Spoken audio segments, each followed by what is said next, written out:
This is Tom Dillon, the Lifetime Liberal, and today is Friday, May 25th, 2018. The title of this rant is, That Was the Week That Was, Moving On from Our National Nightmare.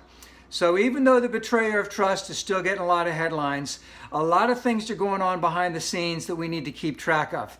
So a big thing is this week, Michael Cohen, the president's fixer, his business partner in the taxi business in New York, pled guilty, got an incredibly great deal.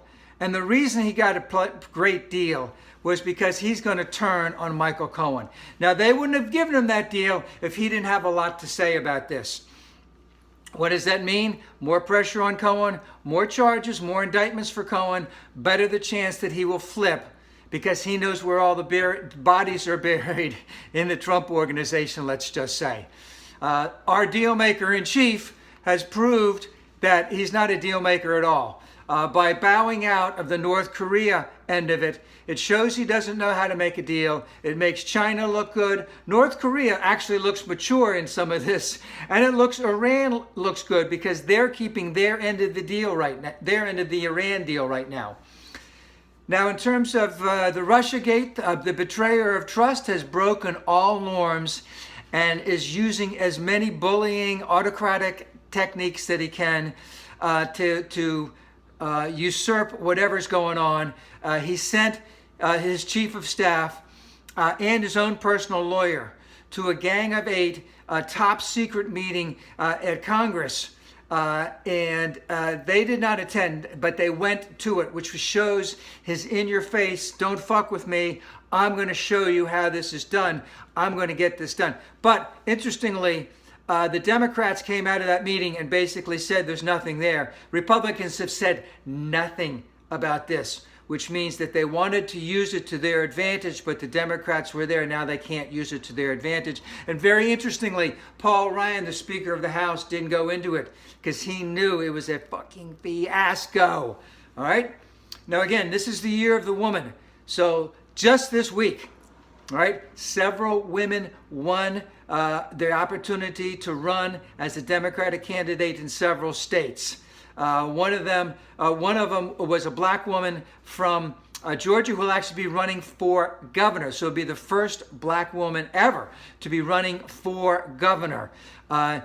The Southern Baptist, they got rid of this guy named Paige Patterson after it was revealed this week that in 2003, a woman at the seminary that he was the head of came and basically said she was raped, and they asked her and told her not to report it to the authorities.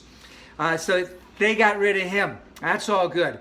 Harvey Weinstein today is going to be indicted for multiple charges of sexual misconduct, let's just say.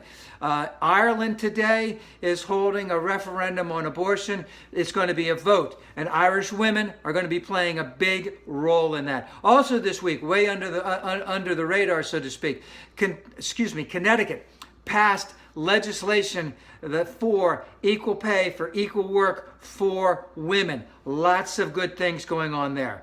This week, Robert Mueller went to the court and basically said, we don't want to divulge our information. We have a lot going on. We have multiple lines of investigation in multiple areas, and we want to continue that on our multiple fronts. So they already have 22 indictments.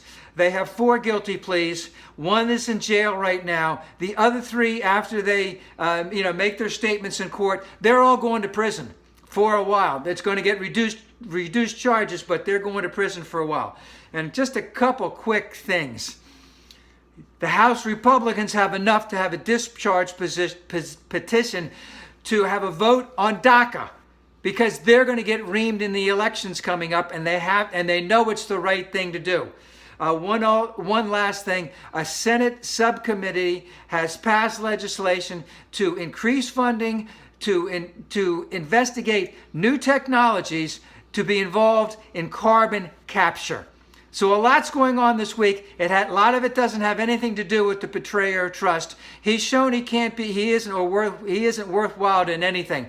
But we need to keep moving on from this nightmare.